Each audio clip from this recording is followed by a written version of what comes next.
Voilà, alors je reviens sur la notion donc d'ergodicité dont on a parlé beaucoup tout à l'heure. J'ai préparé deux, trois petites annotations dans la suite pour aller plus vite.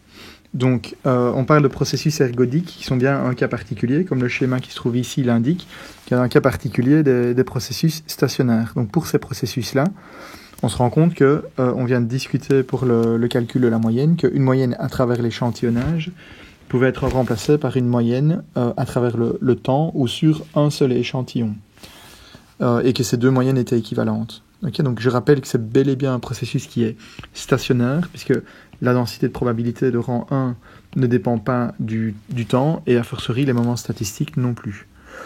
Et en fait, quand on a un processus, quand on veut calculer l'espérance mathématique de rang 2, comme celle-ci, on voit de nouveau que c'est un processus qui est stationnaire. Pour quelle raison? Parce que la densité de probabilité de rang 2 ne dépend que du décalage de temps delta t, qui est égal à t2 moins t1.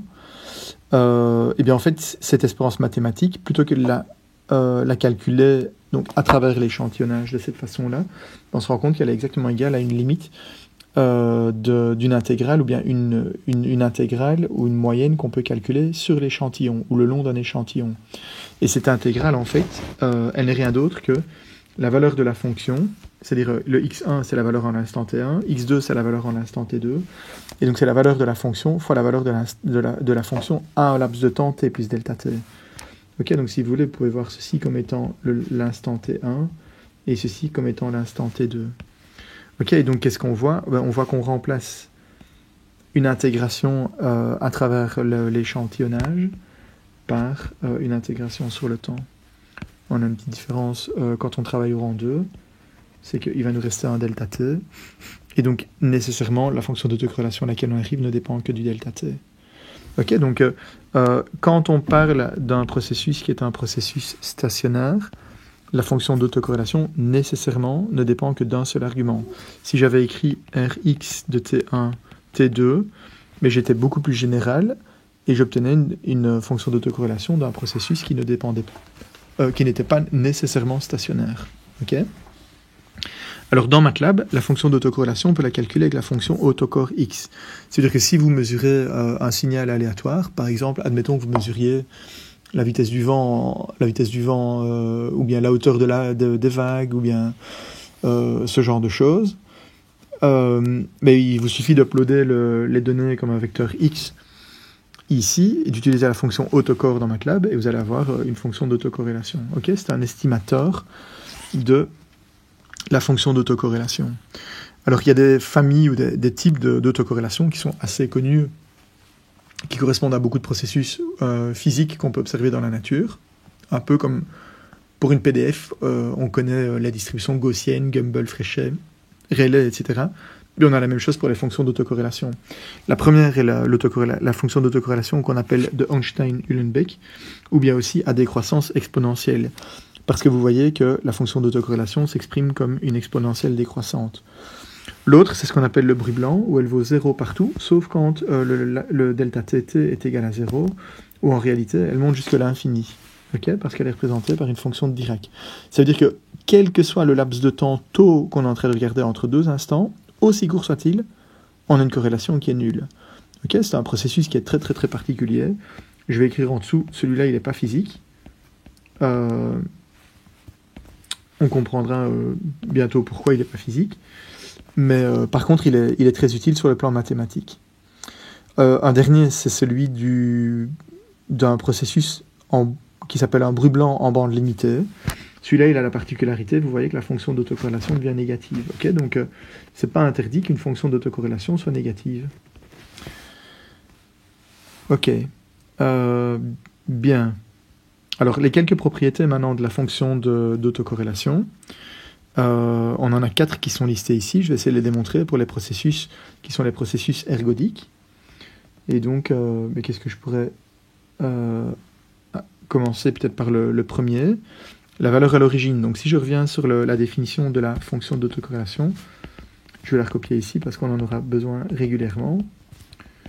Limite quand t tend vers l'infini, l'intégrale de 1 sur t, soit de 0 à t, soit de moins t demi à plus t demi. Peu importe, hein, c'est la même chose. Je prends juste un signal de carré t d petit t. Ah oui, et là j'écris des taux au lieu de delta taux, mais enfin c'est fort pareil. Hein. Première propriété, la valeur à l'origine. Et la valeur à l'origine, il suffit de remplacer taux par 0. Qu'est-ce qu'on va voir apparaître? Une limite, blablabla, l'intégrale, blablabla, x de t, et puis fois x de t, donc ça fait x carré de t dt. Et ça nous donne la variance. En fait, ça donne le carré moyen, mais vu qu'on a supposé que la moyenne était égale à 0, en fait, ça nous donne la variance. Sigma carré, au lieu de sigma carré, plus mu carré. Ok, alors, donc, du coup, la propriété, c'est que la valeur à l'origine de la fonction d'autocorrélation est égale à la variance. Et alors, on est tenté de définir une fonction d'autocorrélation adimensionnelle en divisant par la variance, de manière à ce que petit r de 0 soit égal à 1. On comprend mieux maintenant pourquoi je disais que le processus en bruit blanc, le bruit blanc n'est pas un processus qui est physique, parce que la valeur en 0, elle est égale à l'infini. Et donc ça veut dire qu'on a un processus qui aurait une variance qui est une variance infinie. Ou un écart type infini. Ok, donc ça évidemment physiquement ça ne peut pas se rencontrer. La valeur à l'infini, je vais utiliser simplement des mots pour le justifier. Hein. Étant donné que la corrélation Rx de taux représente la corrélation qu'il y a entre les valeurs observées entre deux instants, t et t plus taux, si le laps de temps qu'on laisse entre ces deux instants tend vers l'infini, il n'y a plus de raison d'avoir aucune corrélation entre les valeurs qu'on mesure entre ces deux instants. La seule exception, c'est quand on a une composante déterministe, comme par exemple une moyenne non nulle, ou une autre composante déterministe. Si on superposait là-dessus par exemple un signal sinusoïdal, on pourrait continuer d'avoir une corrélation entre les deux. D'accord ? Mais on suppose que nous, tout ce qui est déterministe, on l'a sorti, et on ne travaille qu'avec avec la partie fluctuante, aléatoire du système. Alors la parité, la fonction d'autocorrélation est paire. Rx de taux est égal à Rx de moins taux.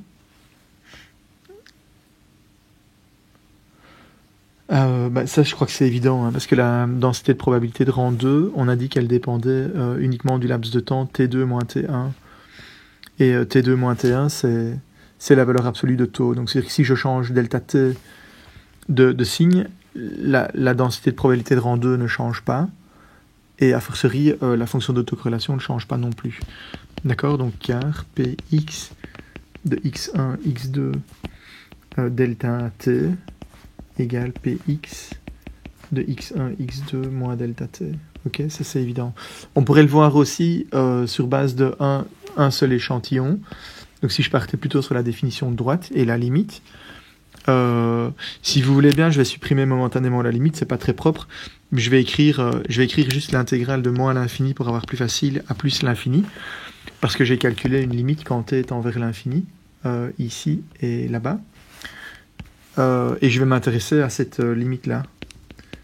Et en fait, vous imaginez très bien que si je remplace taux par moins taux, je vais avoir le même résultat. Regardez, je vais commencer par remplacer taux par moins taux, donc j'obtiens ceci. Je peux calculer cette intégrale. Elle tend nécessairement vers l'infini, hein, ou elle tend certainement vers l'infini. J'intègre une fonction finie et qui n'est pas nécessairement décroissante à l'infini.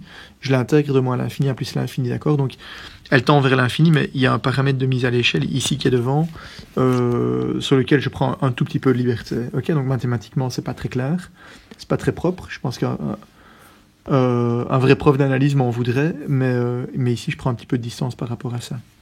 Et donc, en fait, ce que je veux faire, c'est simplement introduire une nouvelle variable temps. Donc si je dis que t' est égal à t moins taux, dt' est égal à dt, mais cette intégrale, elle va nous donner la même chose que l'intégrale de moins l'infini à l'infini, x de t' plus taux fois x de t' dt'. Voilà. Et si je laisse tomber les t', vous voyez qu'on a exactement l'argument qui rentre dans la définition de la fonction d'autocorrélation, et donc en fait les deux fonctions, si on peut parler de fonctions que je suis en train de considérer ici, correspondent aux mêmes limites, et donc la propriété de parité est vérifiée. les fonctions d'autocorrélation des dérivées de x sont estimées par ceci. Bien, ce que je pourrais faire, c'est peut-être essayer de calculer la dérivée de la fonction d'autocorrélation par rapport à taux. En tout cas, je vais essayer de calculer sa dérivée seconde et voir ce que j'obtiens. D'accord? Donc si je veux dériver une fois la fonction d'autocorrélation, la dérivée d'une limite, donc c'est la limite de la dérivée pour autant que la limite existe, limite de 1 sur t, la dérivée d'une intégrale, c'est l'intégrale de la limite pour autant que la limite existe, et ensuite je dois dériver ça par rapport à taux. Eh bien en fait il suffit que cette limite existe. Voilà. Alors je vais faire un changement de variable, de nouveau le même que tout à l'heure, la limite quand t est envers l'infini, de 1 sur t, l'intégrale, alors quand petit t est égal à moins t demi, je vais avoir moins t demi moins... attendez, je vais dire donc t prime est égal à t plus taux. C'est pas tout à fait le même changement de variable que tout à l'heure, hein. Donc ça fait t prime est égal à dt, et donc quand petit t, je change mes bornes, quand petit t est égal à moins t demi, je vais avoir moins t demi plus taux, l'intégrale de t demi plus taux. Et au niveau des arguments, donc ça va être x de t prime moins taux, x dot de t prime dt prime. Je dérive ceci une deuxième fois. Je dérive deux fois par rapport à taux. Ça me fait la limite quand t est envers l'infini. 1 sur t.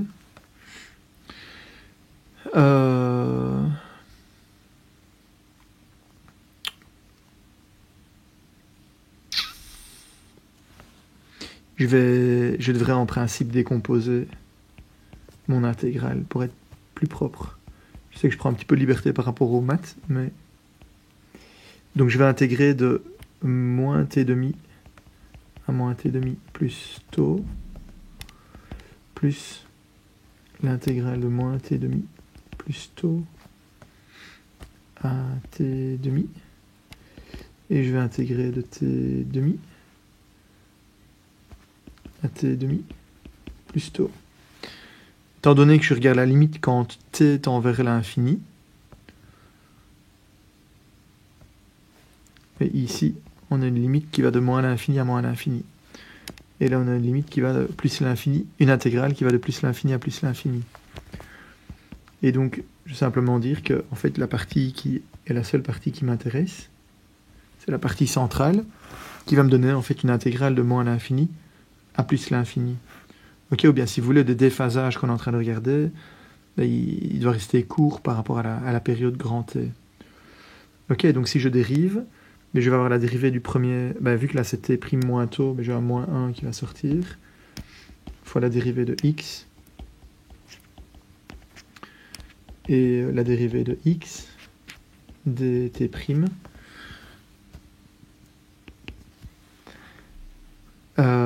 Tout ça pourquoi en fait? Parce que j'ai pas envie de m'encombrer avec les dérivées par rapport aux bornes de l'intégrale. Ok, je sais qu'elles vont être secondaires. Et c'est vraiment pas ça qui m'intéresse ici. Alors si je refais maintenant le changement de variable inverse, je reviens en t, je vais avoir moins 1, je vais le sortir, fois la limite. Je vais revenir à une intégrale de moins t demi à t demi. De nouveau, je justifie ça par le fait que t tend vers l'infini. De x' de t, x' de t plus taux dt égale à moins r de x dot de taux. Oui, parce que si je voulais définir la fonction d'autocorrélation de x point t, en fait c'est exactement comme ça que je l'aurais défini. Et donc on voit que si je dérive deux fois la fonction d'autocorrélation d'un processus aléatoire, en fait c'est comme obtenir l'opposé de la fonction d'autocorrélation du processus dérivé. Okay, pour autant que ce résultat existe, et c'est-à-dire que la limite qui est représentée là-bas existe. Alors si on applique 2 fois le processus de manière récursive, on va dire que Rx, la dérivée du processus dérivé, la dérivée seconde, est égale à moins R du processus dérivé 2 fois. Et donc la dérivée quatrième du processus de départ, si j'arrive ceci 2 fois, ça va me donner moins par moins, donc plus, va me donner l'accélération. Donc la fonction d'autocorrélation du processus dérivé 2 fois. Ok, donc ça c'est des petites propriétés importantes de la fonction d'autocorrélation. On définit autre chose aussi qui s'appelle le temps caractéristique. Le temps caractéristique, il est intéressant. Pourquoi ? Parce que c'est une information qui va nous être utile pour représenter ou pour encore idéaliser, je veux dire, un processus aléatoire. Je dessine un processus aléatoire qui ressemble à un Einstein-Uhlenbeck. Il ne doit pas nécessairement être à exponentielle décroissante, peu importe. On pourrait le calculer pour l'exponentielle décroissante. Ok, donc je résume ici nos principales caractéristiques. On sait que la valeur à l'origine doit être égale à sigma x carré. On sait que c'est une fonction d'autocorrélation, donc elle est symétrique. Et alors, le temps caractéristique, c'est quoi ? Bien, c'est le temps tau c, ok, qui est tel que quand on va de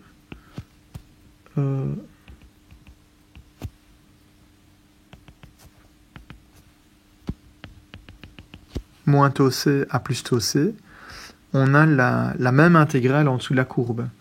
Bien, en d'autres termes, si vous voulez, la surface que j'ai laissée là-bas, je la remplace par la surface qui est ici. Et donc,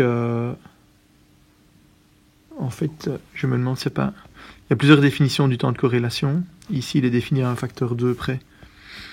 Donc là, je vais plutôt mettre une borne inférieure égale à 0 ici, si vous voulez bien. Et donc, en fait, vous voyez que si je dis que tau c fois sigma x carré, c'est la surface de ce rectangle-là. On est d'accord ? Et la même surface que l'intégrale de 0 à l'infini de Rx de tau des taux, qui, elle, n'est rien d'autre que cette surface. Voilà. Et bien, je définis le temps caractéristique de cette manière-là. Et donc, ça revient bel et bien, comme je le disais tout à l'heure, à prendre cette surface et à la reporter ici. Alors, il y a le coefficient 2, voilà, qu'on peut ou non discuter. Ça dépend un peu, il y a des notations, il y a des écoles différentes. Mais c'est vrai que de plus en plus, j'ai le sentiment que le temps caractéristique qu'on utilise, c'est celui avec un 0. Quoi qu'il en soit, définissez toujours vos notations.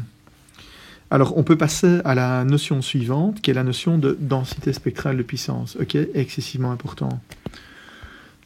À partir du moment où la fonction d'autocorrélation est une fonction d'autocorrélation, ok, des propriétés de décroissance à l'infini, je vais pas rappeler ici, et des propriétés d'intégrabilité que je ne vais pas rappeler nécessairement ici. En fait, on peut définir sa transformée de Fourier. Cette transformée de Fourier existe, et elle est unique. Elle est définie comme 1 sur 2pi. Ça, c'est un coefficient de normalisation. Donc, de nouveau aussi, ne vous braquez pas trop sur les coefficients, parce qu'il existe plusieurs manières de normaliser quand on fait une transformée de Fourier. Okay, dans le théorème de Wiener-Khinchin, en tout cas, on utilise un 1 sur 2pi, l'intégrale de la fonction d'autocorrélation, multipliée par l'exponentielle moins j oméga t. On sait bien que, donc, du coup, puisque Sx est défini comme ça, Sx, la densité spectrale de puissance, et Rx, la fonction d'autocorrélation, forment une paire de Fourier, ce qu'on appelle une paire de Fourier.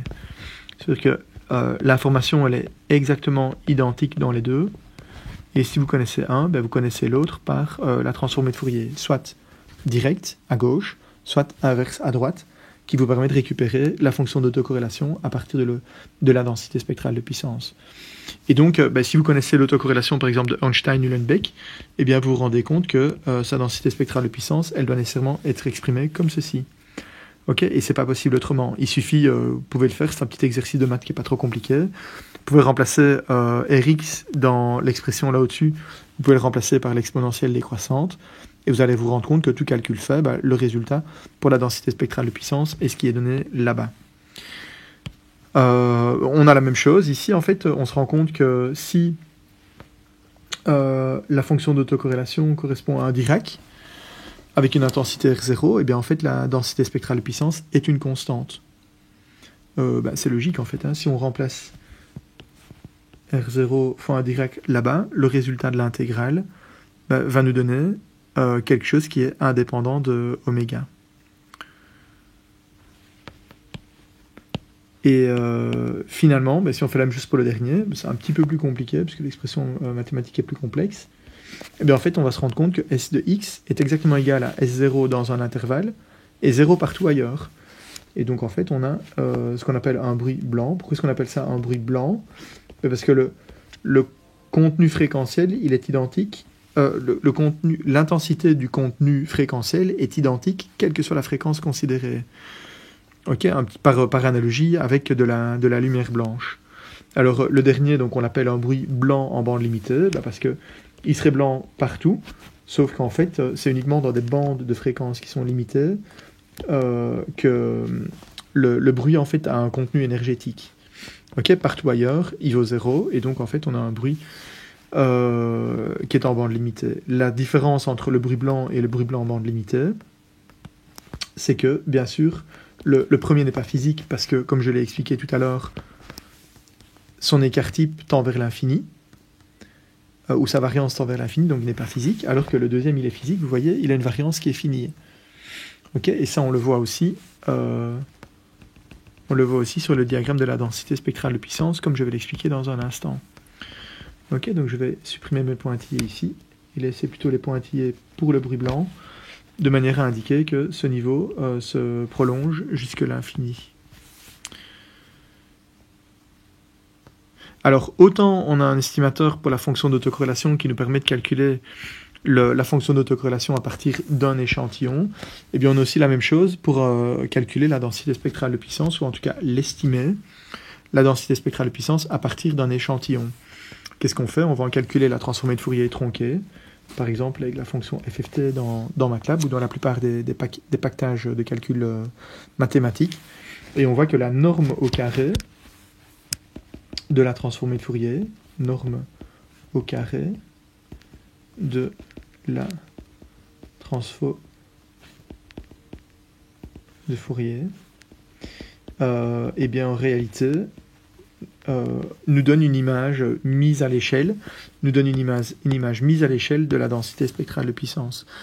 Et donc en fait, je viens de vous faire toute une série de développements pour vous expliquer que, au bout du compte, la transformée de Fourier, vous la connaissez, vous pouvez l'appliquer à beaucoup de fonctions analytiques. Ça, vous l'avez fait dans le cadre de vos cours d'analyse ou dans le cadre du cours de système, certainement. Et bien ici, si on applique la transformée de Fourier à un signal qui est un signal qui a été mesuré, qui est un bruit blanc, qui est un processus aléatoire, bien, si on calcule la transformée de Fourier et qu'on l'élève au carré, et bien en fait on n'a rien d'autre qu'une image de sa densité spectrale de puissance. Ok, donc au bout du compte, j'ai fait beaucoup de développement pour arriver à cette notion de densité spectrale de puissance, mais somme toute c'est un concept que vous connaissez et que vous maîtrisez déjà assez bien. Ok, notamment, je vous rappelle le théorème de Parseval, qui nous rappelle que, de nouveau, ici on a un résultat qui est l'infini et là pareil, mais qui nous rappelle qu'une somme des carrés d'un signal dans le temporel est égale à une somme des carrés du signal dans le fréquentiel. Et donc on contient la même information énergétique dans les deux domaines. Ok, même contenu énergétique dans les deux domaines.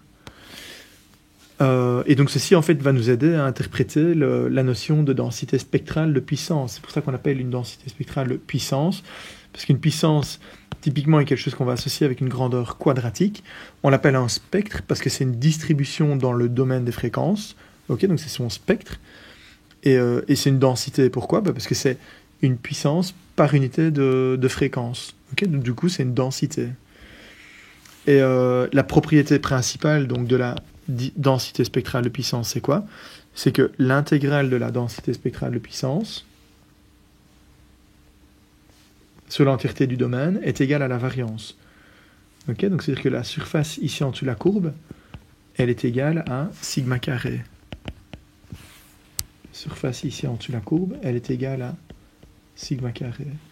Et la surface ici en dessous de la courbe, ben vous le voyez de nouveau, elle tend vers l'infini. Et donc en fait on a bel et bien une variance qui tend vers l'infini pour ce bruit-là, pour le bruit blanc. On peut démontrer cette relation de manière très très simple. Regardez, partez de la relation de Wiener-Khinchin, c'est comme ça qu'on les appelle. Donc les deux relations qui permettent d'exprimer autocorrélation en fonction de la densité spectrale de puissance et vice-versa. Vous voyez que si vous remplacez là-dedans taux par 0, taux est égal à 0, taux est égal à 0, donc ceci disparaît, ça fait 1.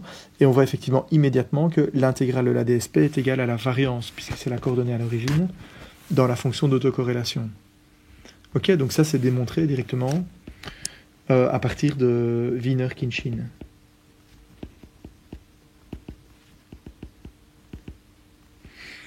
On a une autre propriété sur la densité spectrale de puissance qui est la parité, qui est liée à sa parité. Alors, si je recopie la relation de Wiener, ou peut-être plutôt je prends la définition de la fonction de la densité spectrale de puissance, donc l'équation qui était écrite à gauche, je vais vous la remontrer dans un instant. Je la recopie ici d'abord. Voilà.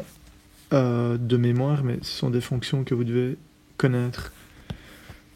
Et connaître et connaître. D'accord, donc je pars de l'expression qui se trouve ici à gauche. 1 sur 2pi l'intégrale de R de taux exponentielle de moins j oméga taux. Là voilà, et alors si on s'intéresse à calculer S de moins oméga, qu'est-ce qu'on va calculer? 1 sur 2pi, l'intégrale de moins l'infini à plus l'infini, exponentielle de plus j oméga taux d taux. Je vais faire un changement de variable, taux prime est égal à moins taux, d taux prime est égal à moins d taux, mais je vais l'incorporer dans le changement des deux bornes, d'accord? Donc je continue d'intégrer de moins l'infini à l'infini, et je vais utiliser un d taux prime ici. R de moins taux prime, exponentielle de moins j oméga taux prime. Ok, je peux enlever le taux, le prime partout, ça va me laisser des taux. Mais en fait, R de moins taux, c'est quoi? Par symétrie de la fonction d'autocorrélation, c'est la même chose que R de taux. Et donc ici, qu'est-ce qu'on voit apparaître? On voit apparaître exactement la définition de S de oméga. Donc la densité spectrale de puissance est une fonction paire. Ok. Par conséquent, on la représente généralement et uniquement entre 0 et l'infini. Ok. Donc si c'était un processus par exemple de Ornstein-Uhlenbeck, tout à gauche, on ne représenterait que ceci. J'en profite, by the way, pour discuter un tout petit peu la question de distribution fréquentielle. Ceci, c'est une convention, ok, que donc l'intégrale de la densité spectrale de puissance est égale à la variance. C'est une intégrale de moins l'infini à l'infini et sur les oméga. À cause de la parité, donc du fait que S de x, Sx de oméga est égal à Sx de moins oméga, à cause de la parité et du fait qu'on intègre que, on ne représente les fonctions que de 0 à l'infini, il y a certaines personnes, vous allez voir, qui définissent la densité spectrale de manière à avoir une autre convention. Alors, je sais, c'est troublant, mais il y a le problème entre les générations et les communautés de mathématiciens et de physiciens d'un côté et d'un autre côté, qui font en sorte que les physiciens, eux, ça les ennuie de voir des oméga négatifs. Et donc, ils redéfinissent la densité spectrale de puissance de cette façon-là. D'accord? Donc, j'indique attention aux conventions. Et donc, quand vous travaillez, vous devez absolument utiliser, rappeler les conventions que vous utilisez. Alors, c'est même pire que ça. Donc, ma convention à moi, c'est celle-là. C'est la convention théorique généralement suivie en mathématiques. La convention plutôt suivie en physique, elle va ressembler à quelque chose comme ceci. Et alors, moi je travaille encore dans d'autres domaines qui sont des domaines de l'ingénieur, où en réalité, on dit que c'est un df c'est l'intégrale par rapport aux fréquences de 0 à l'infini qui est égale à sigma carré. Et donc on a trois valeurs qui sont trois versions complètement différentes de la densité spectrale de puissance.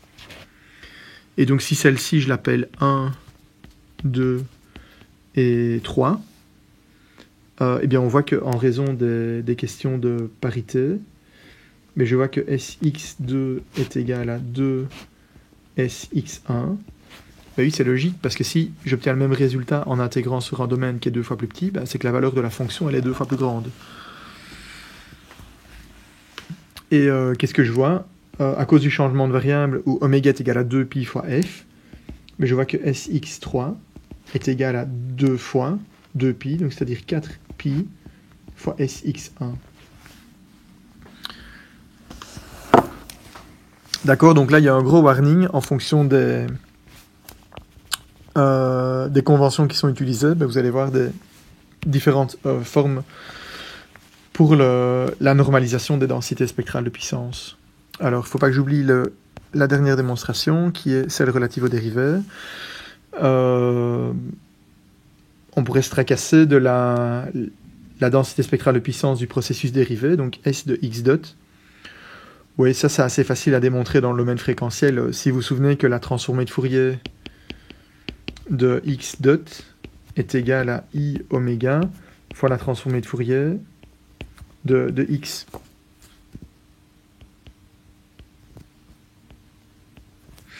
Et si vous avez compris qu'en fait la densité spectrale de puissance S, on l'obtient par la norme au carré de la transformée de Fourier, et je vais avoir la norme au carré de i oméga, donc c'est-à-dire oméga carré fois la transformée de Fourier de x au carré, donc c'est-à-dire la PSD de x. Okay, et donc je viens simplement de démontrer de manière vraiment très très simple ceci. On pourrait faire un peu plus compliqué peut-être et un peu plus formel, sans se baser sur ceci, mais en se basant par contre sur les définitions qu'on avait tout à l'heure, et qui nous disaient que la fonction d'autocorrélation du processus dérivé, on l'obtenait en dérivant 2 fois la fonction d'autocorrélation du processus de départ. Bien, il suffirait de prendre ceci et l'introduire dans la définition. Donc si je veux calculer la densité spectrale de puissance du processus dérivé, je reviens sur la définition de la densité spectrale de puissance à partir de Wiener-Khinchin, d'accord, donc sa transformée de Fourier. Ça va être la transformée de Fourier de la fonction d'autocorrélation correspondante, moins j oméga tau des taux. Okay, c'est une fonction de oméga. Et si je substitue là-dedans, donc je vais mettre un moins devant, parce que je vais y substituer la fonction d'autocorrélation ici. Voilà. Je fais 2 intégrations par partie. Et après les 2 intégrations par partie, je vais faire sortir 2 intégrales par partie. Et en fait, si je fais ça, bien je vais ressortir moins 1 sur 2pi, j oméga au carré, parce que j'ai intégré 2 fois par partie, moins et moins, donc ça reste, hein, donc j'ai 2 moins 1 par intégration par partie, il simplifie, et j'ai reporté les dérivés du Rx seconde, je les ai reportés donc sur l'autre terme, qui me donne ceci, plus les variations. Ok, les variations des primitives à considérer. Je suppose ici qu'elles sont nulles. Pourquoi ? Parce que je vais supposer que Rx et Rx' et Rx seconde décroissent assez vite à l'infini. Ok, je justifie pas plus, mais c'est une condition, si vous voulez, d'existence de la dérivée d'un processus aléatoire. Et donc là, qu'est-ce qu'on voit apparaître ? Le j carré, c'est le nombre imaginaire, donc au carré, ça vaut moins 1. Moins 1 fois moins 1, ça fait plus 1. Et donc on voit apparaître oméga carré fois Sx de oméga. Ok, exactement ce que je voulais dire. Si on applique 2 fois la propriété de manière récurrente, de toute évidence, on va obtenir, pour la dérivée seconde ici, on va obtenir oméga 4 fois le processus de départ. Voilà, alors ceci résume globalement tout ce que je voulais vous dire pour la description des processus aléatoires stationnaires. Et donc, par conséquent, quand on a un processus aléatoire, plutôt que de le représenter par cette densité de probabilité de tout rang, qu'est-ce qu'on peut faire? Au rang 1, on va le représenter par une densité de probabilité constante, indépendante du temps, indépendante de t. Au rang 2, dépendant de t2 moins t1 uniquement, et tellement important ce déphasage qu'on lui donne le nom de taux ou bien de delta t. Et soit on va utiliser la fonction d'autocorrélation, soit on va utiliser la densité spectrale de puissance. Et ça, c'est la représentation minimaliste d'un processus au rang 2. Pourquoi minimum minimaliste? Parce que la fonction d'autocorrélation, vous vous souvenez que c'est l'espérance mathématique de rang 2 de x1, x2, où j'ai considéré des puissances unitaires pour chacun des deux. Si on voulait être un petit peu plus complet, on devrait utiliser plus d'exposants. Ceci dit, si les processus dont on est en train de parler sont gaussiens, en fait, on se rend compte qu'avec cette information, on a toute l'information nécessaire pour représenter les processus. Voilà, après suivent les rangs 3, 4, 5, etc., mais j'en parle moins, étant donné que, expérimentalement, ce sont des informations qu'on a plus difficile d'évaluer. Voilà, alors, donc pour continuer, nous avons une description supplémentaire pour la version continue des processus de Markov. Je ne vais pas en parler abusément. Peut-être la seule chose qui est importante, c'est de voir, je vous laisserai regarder tranquillement les dias, c'est de voir qu'en fait, dans cette version-là, on récupère de nouveau, par la définition d'une chaîne de Markov, le fait que la probabilité de voir apparaître la chaîne à l'instant n à un emplacement xn, disons, ou qu'elle prenne une valeur dans l'intervalle xn plus dxn, puisqu'on a une variable maintenant qui est continue, et bien en réalité, pour une chaîne de Markov, elle va dépendre uniquement de ce qui se passe à l'instant précédent, et pas de tout ce qui se passe aux instants qui remontent jusqu'à 0. Donc voilà, et en fait les processus de factorisation dont on a discuté déjà préalablement dans une version discrète, je n'en parle plus, puisque ce sont des choses qu'on va revoir ici. Ok, la densité de probabilité transitionnelle,